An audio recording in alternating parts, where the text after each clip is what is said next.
परिचय कमलापति बोलानी ठेका मजदूर संघ मु वर्किंग प्रेसिडेंट।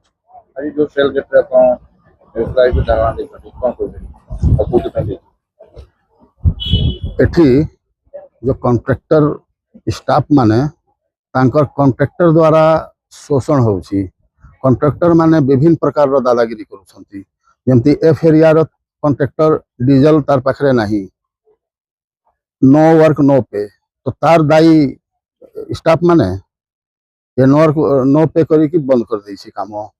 पानपोस रे आधा स्टाफ को बोनस पैसा मिलला, आधा स्टाफ को नहीं। रोज पूर्व गोटे मिलवार कथा कि नहीं, तांकर गोटे बड़ पर्व गोटे गला बी एरिया रे से प्रकार रो मनमानी चलुची।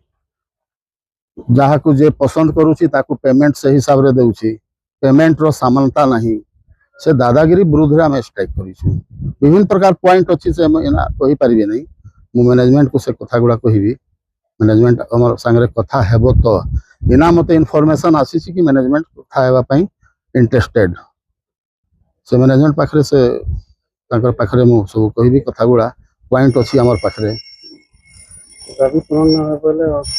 चलिबो स्ट्राइक तार पर प्लानिंग करबा केमती सक्सेस हेबो।